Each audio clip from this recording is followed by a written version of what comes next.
It was a Friday and I was like kind of feeling ill and I was like under the weather. I listed it and I just like didn't look at my Amazon account for the whole weekend. Wake up on Monday feeling a little better and then realize I had like 2K, 3K worth of sales. And I was like, whoa, okay, Yep. this is working. And I didn't do anything. Yep. E-commerce is the greatest business opportunity of our generation. What is up, people? Welcome back to another episode of the Ecom Unlimited Podcast. It's your boy, Kaj. And today, I'm not here with my co-host, Josh, because Josh is on vacation for his 1-year anniversary with his wife. So if you guys interact with Josh on social, tell him happy 1-year anniversary, but he wasn't able to make it on the pod today, so it's just me. Before I introduce the guest for today, quick shout out to the sponsor of today's episode. That is SellerSnap. That is our repricer of choice. They have been for many years. They have a state-of-the-art AI repricer that helps you stay in the buy box longer, increase profits, and avoid price wars. So if you are a seller that is serious about scaling and winning on Amazon and now on Walmart with SellerSnap as well, give SellerSnap a try. There's a link in the description, or you can use the code Robinson for a free trial and 10% off your first 3 months of SellerSnap. All right, and with that, I want to introduce our guest for today, Nick Milani. Nick, how you doing, man? Good, man. How you doing? It was I'm glad to be here. I saw you last week in Seattle. Yeah, it was like maybe 2 weeks ago. I don't know. The time Yeah, flies, but yeah, we were yeah, just kicking it out in Seattle for Amazon Accelerator. Got to talk a lot out there, which was good. And I was like, haven't had him on the pod yet, so how to get him on the pod for you guys. yeah. I'm glad to be here. Let's talk some shop. And where are you based out of right now? Because I know you like to move around. Yeah, yeah. So I'm from Toronto, Canada, but I've been remote for the last 5 years. Just been traveling and working on my computer, which is one of the perks of this business.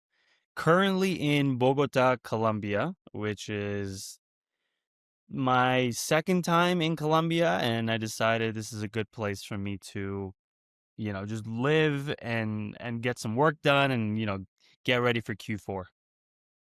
Nice. So, and how long have you been in Colombia? I've been in Colombia now about 2 months in total, Okay. with a couple trips here and there, like the one to Seattle. But it's been about 2 months in total, and I'll probably be here for another month and a half before I fly my dad out. And we usually spend the holidays together somewhere around the world, and for like a few months over the new year. And so we'll probably go closer to a beach, Okay. hopefully in Colombia or somewhere else. That's awesome. Yeah, Colombia is a spot I haven't gotten to yet, but that I really want to go to. So, Yeah, yeah. Well, come in the next 2 months, I'll be here. Otherwise, yeah, yeah. You just let me know when you're here. Maybe I'll make the time and come join you. yeah, for sure, for sure. All right. So for people who haven't been following you on social media, or this is their first introduction to you, just give me your backstory on how you got into entrepreneurship, selling on Amazon, selling online. Like, when did it start? That sort of thing. Yeah, so my story pretty much starts in 2017 when I was doing my master's degree at a university in Toronto for my engineering degree. And thankfully, my master's had something to do with innovation and entrepreneurship, and it allowed me to start thinking about business more than just engineering. And the thesis of my whole master's was build a business. And so I started to really tinker around what I'm good at, what I like. I was starting to really understand who I was as well. I think I was like 24, 25 at the time. And I started to try different things, like most people trying to figure out what they want to do, what they want to focus on. I tried all sorts of different things. I tried coding, I tried day trading, I tried building an interior design business. This was all in a span of like 7, 8 months. And then I finally tried e-commerce, and I was essentially just buying products from like Craigslist and then listing it online on my own Shopify store and running some Google ads. And this was even after like testing drop shipping too. So like, We tested it all. We tried everything. And I think it really comes down to figuring out what you enjoy doing and what you can actually see yourself doing for the next few years. Hmm. Because ultimately, no matter what you do, you have to become an expert at it. You have to sink in time and you have to really commit. And so those two boxes I checked off because I did enjoy it. And then the last thing was simply being somewhat savvy at it, right? Like, are you doing it at a productive rate? Are you understanding the concepts quickly? And that was happening as well. And so, I started making some money that way. And then my professor at the time was like, hey, you should try Amazon. And I literally still have the text. I uncovered it like a couple months ago where in 2017, I have his text being like, hey, you should try Amazon. I'm like, yeah, I will. That is crazy. I think you're the only person I've heard of who a professor put them on to Amazon. Yeah. That's Yeah. wild. Yeah. It was nuts. It was nuts.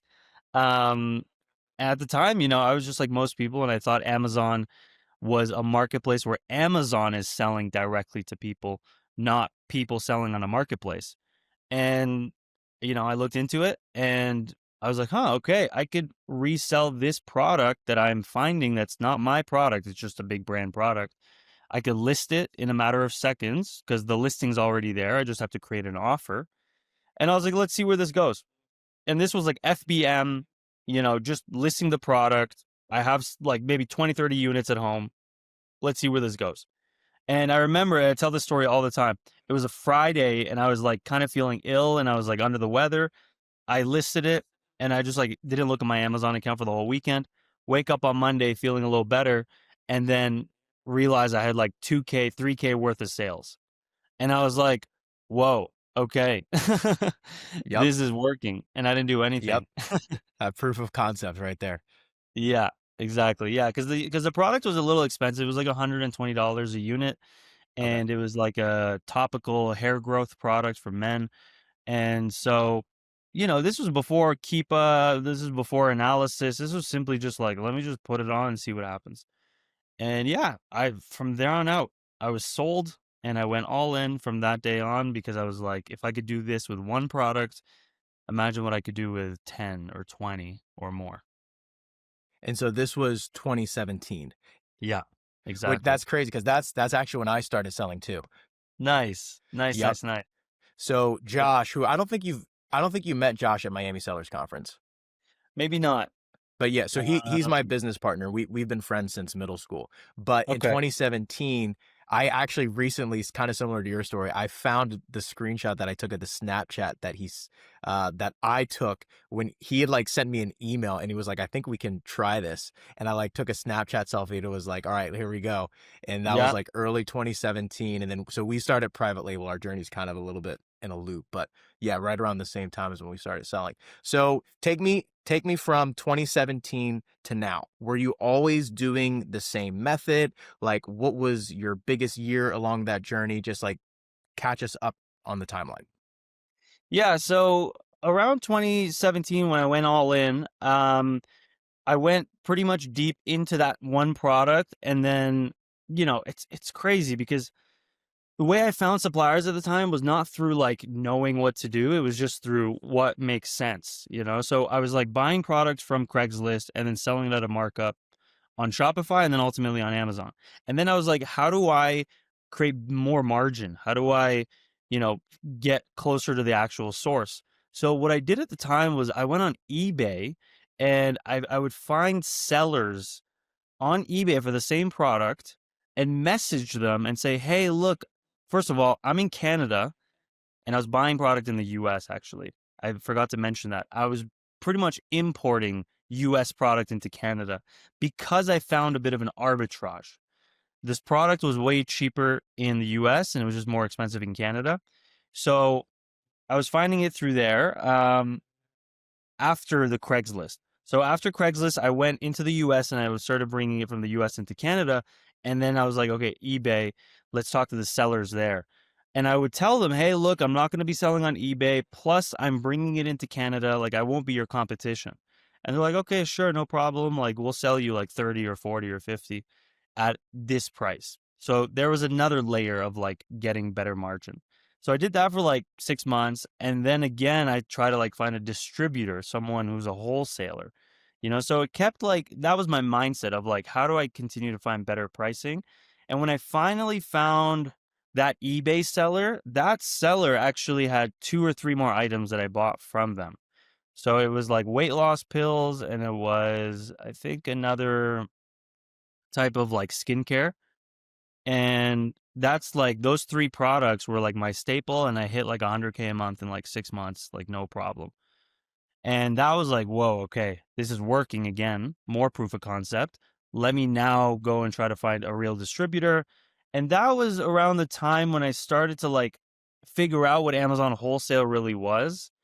And I probably, yeah, I found like one distributor at the time, and I probably expanded to like 3 or 4 more products. I probably had just less than 10 products in total. And around that time, I was like, okay, this is working. This is great. But like, how do I take this to the next level in terms of Amazon? And I took the Amazing Selling Machine course, which Yeah. was private label course. And this was like 2018. So it was ASM 9 that I took. I think they're at like 14 or 15 now.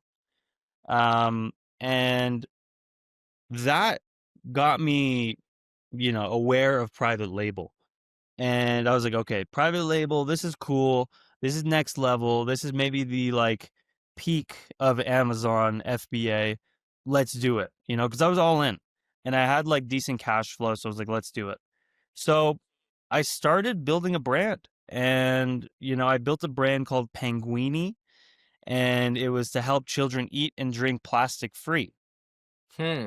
And, you know, I literally went all in on it as well. Did the branding, did everything myself, would do the photography myself, would hire friends who had kids to come to my backyard, hired a friend with a photographer, literally bootstrapped everything. And that launched really well as well. I started learning from people like Ryan Moran, started learning from um, a few other private label gurus, I would say. And yeah, like, fast forward, that brand did decent. It didn't do the best, but I think in total it did about 400K in revenue in a few years. And then I sold it like 3 years ago, which was fun. It was great to be able to build something and sell it.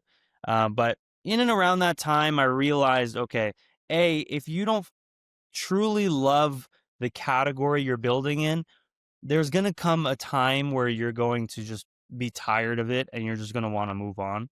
So, I didn't have kids at the time, or I still don't have kids. And, to me, it was just a cool opportunity and I loved building. But at the end of the day, it wasn't like the category I should have involved myself in. So, I got tired of it. So thankfully, I could sell the business and move on. And around when I started to think like that, I realized, okay, you know what? Let me go back full time into wholesale. And that's when, again, I just went full time into it, and I found distributors in the US more, but also started finding distributors in Canada. And then ultimately, found this new concept that I talk about a lot now called the mom and pop arbitrage Mm-hmm. method, Yep. which it's funny because I was selling a lot in the US and not doing any like much in Canada, but this concept allowed me to expand into Canada within like a week, because finding suppliers and building, trust and going to trade shows all takes time. But with the mom and pop arbitrage method, I was able to find suppliers and products within a matter of days and then be in business and be able to get that stuff into Mm-hmm. Amazon. And, I'd love to talk more about that method, but Yeah. ultimately, you know, that was the whole path. It was literally wholesale, private label, back to wholesale, and then figuring out what I could do a little differently, which then was the mom and pop arbitrage method. Yeah. And so it's interesting because it seems like you kind of naturally figured out what your competitive edge forward slash unfair advantage in terms of your own skill set was very early. And because you said you were able to get to 6-figure months within the first year of selling. No, I got to 6 figures in total. In total? Okay. Yeah, yeah, especially with the reselling. I got to 6-figure months, I would say probably after 3 years. Okay. Which is still like way faster than what we did. Cause Yeah. I mean, I've done private label, retail arbitrage, online arbitrage, wholesale, brand. It's like I've done all the different methods, but it's cool to hear that you got like into wholesale so early and stuck with it through like the whole time essentially. And then ended up kind of doing private label, but went back to it and was still locked in on wholesale. Um, when did you start doing mom and pop partnerships? And what was the thought process that even like had the light bulb go off to say, "Oh, let me try something that's a little different that other people aren't doing?" Yeah, so, it was always in the back of my mind that there are all these retail stores around us that have the products that we're looking to source and sell on Amazon, but don't really, have access to these retail stores. Or on top of that, the retail stores don't have access to Amazon, right? So I'm like, at the end of the day, we're doing the same thing. We're technically an online retail store, right? So we have a lot in common with a brick and mortar retail store. So that was always in the back of my mind, but it didn't really click until I like went into a physical store in Vancouver and I was looking for supplements, and it was a very quiet store, and I was like, "Huh, like, you know, these guys are probably just hanging on." Like I can't imagine these people doing that well. They're in a small part of North Vancouver in Canada, and they're off of a highway, and it's very rural and so on. And I started to just like chat with the owner, and I started to be like, "Hey, like seems you have a lot of different products here." Um and I started to like just conversate with them about how business is. And I actually realized that they were Persian like me from Iran. So that helped because I then started to speak in Persian, in Farsi. And that obviously just built more trust. And, I started to explain what I did, which was like online retail. And I told them that, look, like some of these products you guys have, I've seen on Amazon, and they do like hundreds, if not thousands of units sold per month. Have they ever considered it? Have they ever considered selling online? And, to them, they were, in their 50s, and they're like, no way. Like, we would never even think about it or even would consider it. And so, just from like an opportunistic mindset, I was like, how could I figure out a way where I could piggyback off of their wholesalers, their distributors, their store even, and be able to just move this product on Amazon. And at first they were skeptical, which most people are, and the goal is to establish more and more trust and show them the opportunity and be as clear as possible. And then ultimately that led into the partnership that created the concept mom and pop partnership. And yeah, like, I placed like a $10,000 order the week after that they said yes. And then they almost became a little bit of my prep center as well, because the wholesaler would send the product to their store, and their store, obviously they're not going to unpack things, but I was like, put these labels, like, the FBA labels, on the cartons, not necessarily the actual FNSQ, and then forward that to Amazon. And so that worked really well. And that was the way I was able to expand into Amazon Canada in a matter of weeks. Wow, that's incredible. And and so how did you go from that one store, which was just, okay, you happened to be there, you realized the opportunity was there just from asking questions, which as a side note, because when people ask me about wholesale, like how to open accounts, I'm always like, just if you're genuinely curious as a person and you know how to ask good questions, opportunity is literally everywhere, but Yep. people are just like too scared to even start the conversation. But that's a whole separate point. But Yeah. like you had that conversation with the one person and something clicked, and I'm assuming then you went forward and started approaching more stores, right? Mhm. Mhm. Yeah, Yeah, so yeah, how I did mean the conversations, did they go similarly, or did you just happen to only approach, other stores where you had that ethnic connection as well? Yeah, that was definitely a leg up, but, no, it was all over. I approached a skateboard shop, I approached, like, a backpack store, I approached a health food store. I would approach all sorts of stores, but you have to really understand which store owner is willing to do that kind of concept with you and who is potentially more skeptical versus who is not. And quickly what I realized is that convenience stores are the most skeptical. It is funny, in Canada I would approach a couple convenience stores, and to be completely like transparent, it's usually an Asian person or an ethnic Middle Eastern person like Yeah, yeah, me yeah. who runs these stores. And they're I don't know what it is about convenience stores. They might be doing something shady without us knowing, but they are so skeptical. They're like, "Who are you, the news? Who are you, like, Who are you, the part news? of?" Like, and they're just like That's so funny. not about it. Um, and let's put this like let's make this clear as well, is that like in Canada, people are just genuinely way more skeptical and more risk averse than Hmm, people in the US. interesting. I've had students who have done this concept in the US, and it's like no brainer. People are way more opportunistic and people want to do more creative things. In Canada, it's a little more difficult. You have to really educate the person and really like show them that like you're not trying to scam them or Hmm. whatever, and so you start to have these conversations and you start to understand your niche. It could be the ethnic background, right? And I think that is the lowest hanging fruit. If someone comes from some sort of ethnic background, if you know some sort of other language than English, that is like the lowest hanging fruit of building relationship when it comes to wholesale, when it comes to mom and pop, and mom and pop is an interesting one because you're dealing more with everyday people, and these everyday people are usually not, let's say, like it's called mom and pop for a reason, because you're not trying to Hmm. approach franchises, you're not trying to Yeah. approach successful businesses, you're trying to approach more the small time person who created a store. This one that I approached in Vancouver, they told me that they opened the store for immigration purposes. It wasn't because they were like, let's make a shit ton of money. It was like, Hmm. this is how we're able to stay in Canada. So there's another like black swan type Hmm.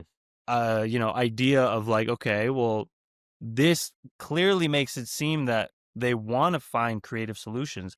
They're interested in, you know, making money outside of just their physical storefront.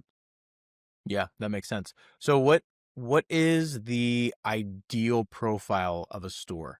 Right. So obviously mom and pop, so a smaller store, but getting beyond just the fact that it's a smaller store, what else are you looking for or that you're telling your students to look for when they're approaching these retail stores? Yeah, so number one thing is not a franchise, as I mentioned. So something that is owned by like the store owner and they're like there at the store, right? Or maybe they have one or two employees, right? So something where you can speak to the decision maker pretty easily, right? That is number one. Number two is pick a category, right? And pick a category that you might have done some research in. So let's say camping, let's say like protein powder is a great one. Let's say pet shops, think like very niche small stores that you might already even have an idea of in your area. Those are great ones to just go in and look around in and figure out what brands they carry. Using Google Maps as well is a great way of just simply figuring out what niche first. And, using Smart Scout, you can easily figure out what niches, what categories are doing well, what has, like, let's say, low FBA sellers, more FBM sellers, what has high revenue with low Amazon presence. These are all like ways of figuring out what categories are more low hanging fruit. And let's say you settle on protein powder. Then you go on like Google Maps and you can type in like protein store, right? And you're looking on Google Maps specifically to see the small time stores that are in and around your area to then go in. And the idea is to then take pictures of the brands, take pictures of the products on the shelves, and be able to then come home, do some research, look at Smart Scout again, and figure out what products are doing well before you actually go in and try to spark up a conversation. Got it. Makes sense. And then I kind of want to touch on logistics and financing real quick. So from a logistics perspective, you kind of mentioned that one store is already, receiving stuff and then sending it straight into FBA for you. Are all of the stores that you're partnering with doing the same thing? Do you use a 3PL? What does Yeah, that back end look so like? it really depends on the mom and pop store and the relationship, and every relationship is going to be different, right? The Vancouver one I had was they were happy with just receiving the products, and at the time Amazon could label, which I don't think they label anymore in terms of FNSQ. So that was a very easy, just let's forward this to Amazon from your store, right? If you have the margin, and if you do need to label it, or if you do need to like put it into different pack sizes and like bundles, then a prep center probably makes sense. If you have your own warehouse, then awesome. Then you can just essentially, like, I want to say the better relationship you have as well with these mom and pop stores, sometimes you can just get it shipped directly from the supplier to you, right? The mom and pop sometimes is only an introduction. It's only like a way for you to get your foot into the door with that supplier, right? Because when I started working with the Vancouver store, at one point they were just like, "Look, talk to our rep at the distributor directly." And the rep knew as well what we were doing, and the rep was totally fine with it.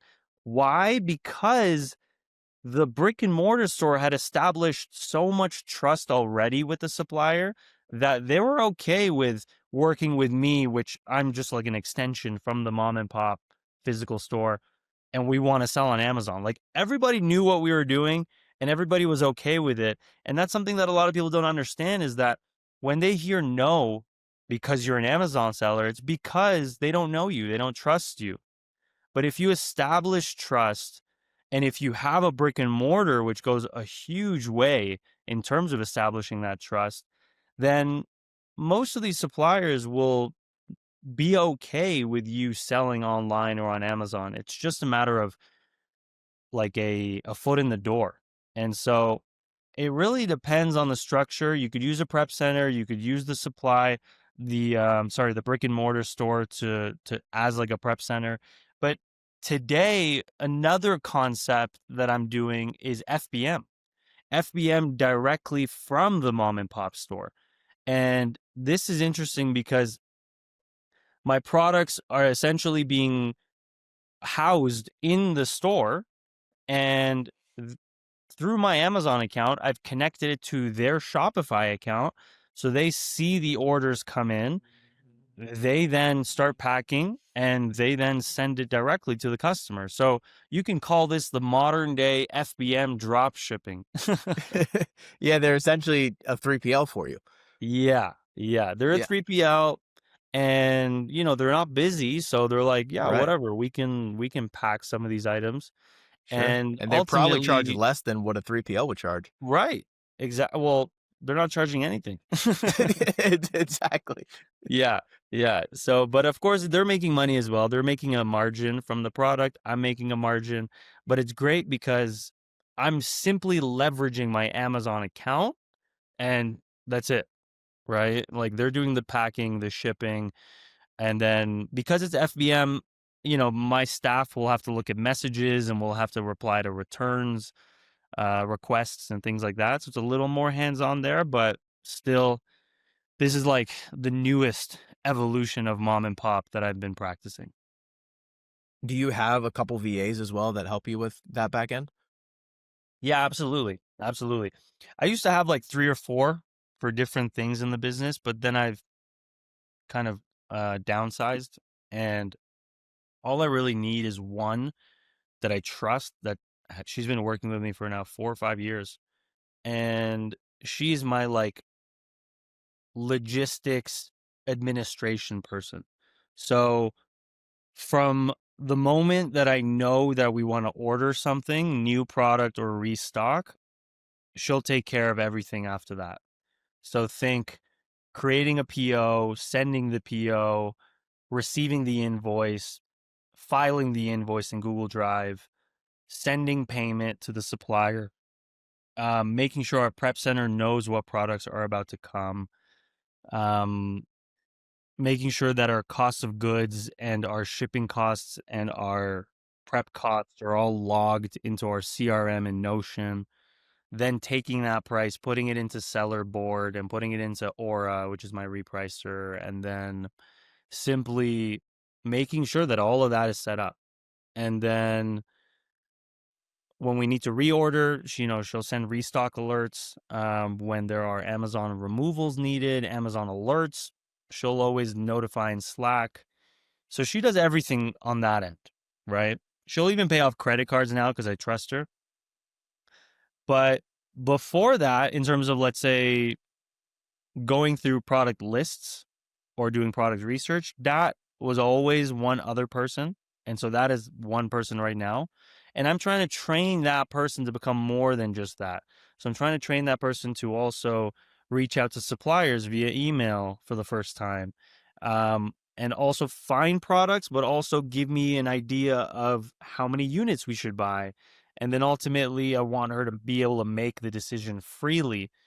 And so that in this world is considered a buyer, right? Someone who is able to look at lists and look at products and ultimately make the decision to buy.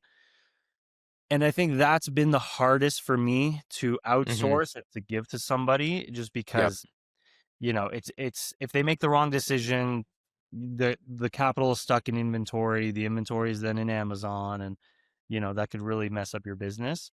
But these two VAs are simply the ones that I have, and I'm still to this day making the relationships. I'm still calling suppliers or going into mom and pop stores if I need to, and ultimately being the decision maker.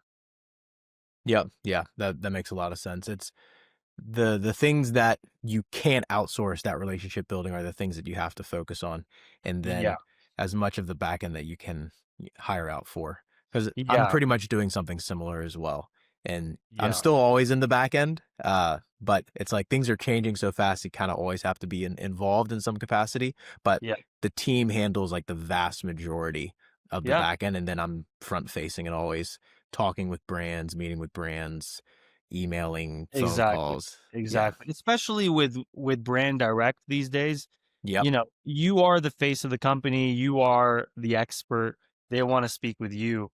And, for me, back in 2022 or even end of 21, I did bring on like a manager person who I was Hmm. like, okay, this person is going to allow me to just be more decision making over like important things. In terms of restocking inventory, I'll let the manager do it. And man, I'm telling you, they made one wrong decision and I went from 120K a month to like 30K a month. Oh And, my word. and we were stuck with inventory for 2 years. Oh no. Oh no. Like it was such a pivotal moment. It was such a hard lesson to That learn. is a hard lesson. Yeah, because we just overstocked in a product that we shouldn't have. And right when we did that, bad luck came in as well. Amazon suppressed our buy box and then Oh, created their own listing and priced the product at like 50% of the normal price.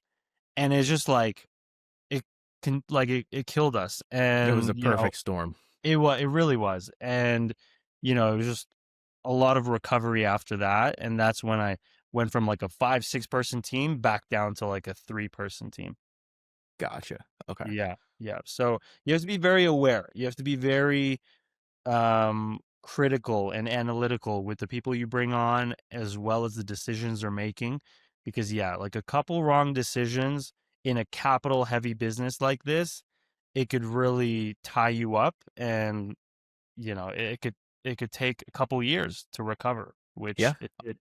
100%. That's such a great point for anyone listening to this. Like, this just not even just within a business that's doing e-commerce selling on Amazon, but in business in general, like decision making is by far the most important part of the business. And so Yeah. being able to correctly understand what decisions are super important, which ones are maybe in the middle, which ones are less. And I think actually at Accelerate, they talked about this too, like how Bezos has this concept of like one-way and two-way doors. Like what decisions, if we walk through this door, can we walk back out of and things will Mm, probably be okay? And which ones, if we walk through this door, like we can't walk back out of and it's going to take 3 years to recover from.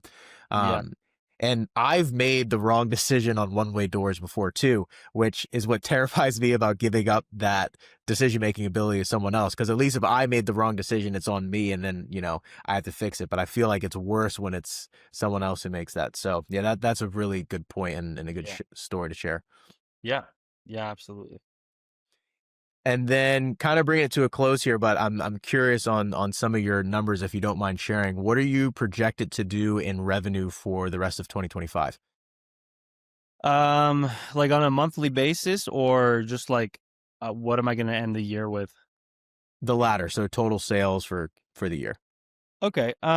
So, you know, I've been in the Amazon space for about 7 years, and if I'm being completely honest, like it's kind of time for me to like move on from it and just have the business kind of coast. And, I have a couple good relationships in place, and I'm just gonna kind of like restock with those products. So my numbers aren't insane. I think at the end of this year, like right now, we're doing around 60 to like 80K a month.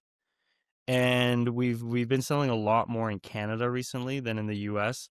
The whole Section 321 of trying to Mm-hmm. ship things across the border from Canada into the US really kind of threw a wrench in our business as well, because as much as like my career started by me bringing US stuff into Just Canada, yeah, now it's the opposite. right, right. Now I started to bring, in the last year and a half, I started to bring a lot of Canadian product into the US. And Mm-hmm. that's also due to tariffs in the US before even the Trump administration, like this term. A lot of people would use Canada as like a leeway into the US.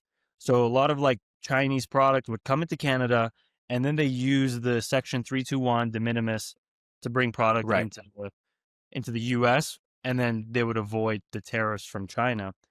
And so I was in a really good spot. I was taking advantage of that. And so with that, it threw a wrench into things. Right now, we're just focusing on domestic again, Canada, like US suppliers in the US. And so right now, we're doing around like, let's say 60 to 80. And I think, yeah, like by the end of this year, we'll probably get to like 700,000, 600,000, something like that. Okay. Solid. Um, Yeah, yeah, and like again, like for me, that's really good for a passive business, for something that I have my employees do their things. A I hundred have percent. I have my suppliers, the products that are like selling well, and I get to focus on a completely new business that is Yeah, I saw exciting. your reel. Yeah. We'll Yeah, probably yeah, have to get you back on to go into that in more depth. But yeah, I mean, yeah, that's part of the power of Amazon too, is like you can make it what you want. Like some people are all about Chad scaling and they're like, all right, I would need to get to $1 million months. And other people, you're doing 60, 70, 80K a month. You have it completely yeah, systematized. The team's handling most of it. You have strong relationships. yeah, Um, it's not yeah. passive income. I don't want to try and sell people that, You're but right. it is a business that you built that's fairly automated. And so I mean that's like Absolutely, really solid and allows you to live the lifestyle that absolutely. you want. No, it's what I'd like to say is that it's a skill, Hmm. and once you know the skill, it's something that you can turn on and off whenever. If an opportunity comes, you can turn it on right away, right? Like with this FBM mom and pop thing, like this opportunity came to me a few months ago. And I turned that idea on because I knew exactly what I could do with it. And boom, we were in business. And like this avenue of this FBM with one mom and pop is already bringing in 25K a month in revenue. And so, it started with 10K, then 15, then 25, and this is the third month that we're in. And or yeah, September we just ended and we just hit 25K for that month. And it's a skill. And once you know the skill, you can pause and, everything's in waves, right? Like Amazon will have its second or third wave when, in a couple years or whatever, like if an opportunity comes your way, you can turn it on like this. And I'm so grateful to have went all in on something like this and become such an expert at it that for the rest of my life, if an opportunity comes my way, we can turn it on and we can absolutely crush it. Yeah, that's a great way to put that. All Yeah, right, and I let's didn't even yeah. share like something very quick. I won't say it Yeah, yeah. now. The next one, I didn't even share the fact that I turned on this skill during COVID. I don't know if you've ever had a COVID story. That'd be a really interesting conversation as Oh well. yeah, yeah. Well, Or so what I'll say quickly on my end, COVID wasn't insane for us, but that was our proof of concept. So we hit okay, 100K in 12 months yeah, during COVID, and it was yeah, with our private label product.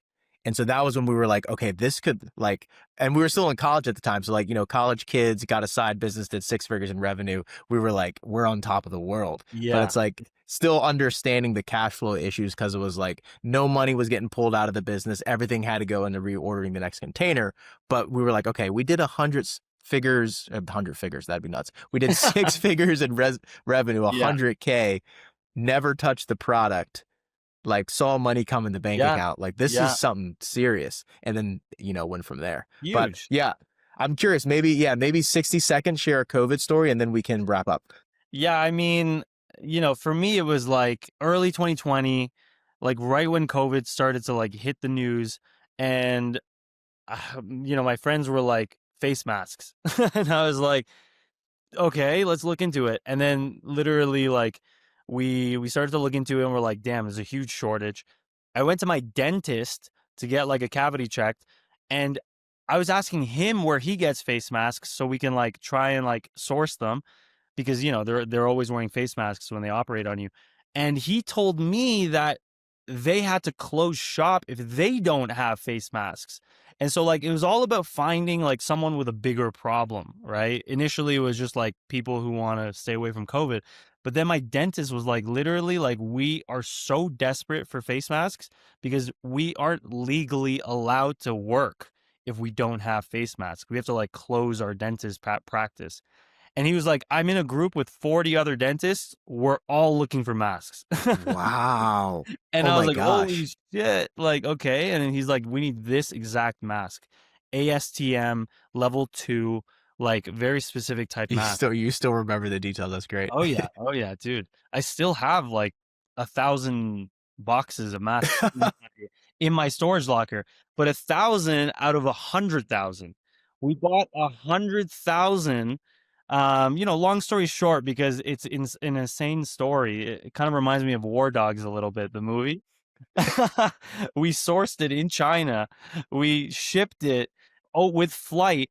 The shipping cost alone was $15,000. The Oh prep my gosh. center told me it's going to take like 4 days for them to like process it. We're like, no, we need it today. I went to 3 different banks to take out 15,000 cash to then go to the prep center and give him 15,000 cash. It was just like a crazy story. And then we manually delivered them with a U-Haul to each dentist. Oh my. So that wasn't even selling on Amazon. That was just okay, there's So a that was need. chapter one. We sold, they gave Holy. us essentially $50,000 worth of masks that like they sent us $50,000 via Shopify overnight. We bought 100,000 worth of masks with the 50,000, gave them like 50,000, and then we had 50,000 surplus. And then we sold the 50,000 on Amazon. Now that is how you do a flip. Dude, it was insane. It was insane. It was like it was one of these plays that I was like, wow, I'm gonna remember Yeah. this for the rest of my I was life. gonna say absolutely And generational. that is exact that goes back to skill. You know what I Hmm. mean? The fact that like I knew exactly like because I had built the brand by then, like my private label brand, I knew okay, on Alibaba, I can talk to this person, maybe I can message this person and ask that person. And it was just like figuring out that and then figuring out the freight forwarding. So like the fact that I had this skill set of buying in bulk, shipping, dealing with customs, I was able to make that happen in a matter of 1 month, right? And Wild. COVID was all about speed and timing. There are Yep. so many people who bought PPE, like, hand sanitizer and stuff at the end of summer of 2020, and they were Then got stuck stuck with with it. it. Yeah. So yeah, Dang. yeah, just a summarized story of a crazy COVID Yeah. thing. That's incredible. I love a good COVID ecom flip story, man. I've Yeah, heard quite a few. That's a yeah. good one. All right, man. Well, appreciate your time. Where can people go find you on the internet, social media, wherever? What's your tags? Yeah, so on Instagram at Nicky Nickster, Nicky, and then NICKSCER. And then as well as on TikTok. That's my biggest channel where I still actively talk about Amazon because, I think OA is the best way for you to make quick money within the first 30 days and then ultimately then go into mom and pop and then wholesale. So I like to just guide people who are still looking to get into the space and either build a real business or just make some side income. I think it's still a very, very good opportunity for that. So you can watch my content on TikTok or on Instagram. Awesome. All right, guys. Thank you so much for listening. You know what to do if you have been listening. And if you haven't already subscribed or followed or what are you doing? So if you're on YouTube, subscribe. If you're on Spotify, follow. And also, guys, please leave a comment if you have any specific guests or topics that you want us to cover in the future. Thank you so much for listening. We greatly appreciate your attention.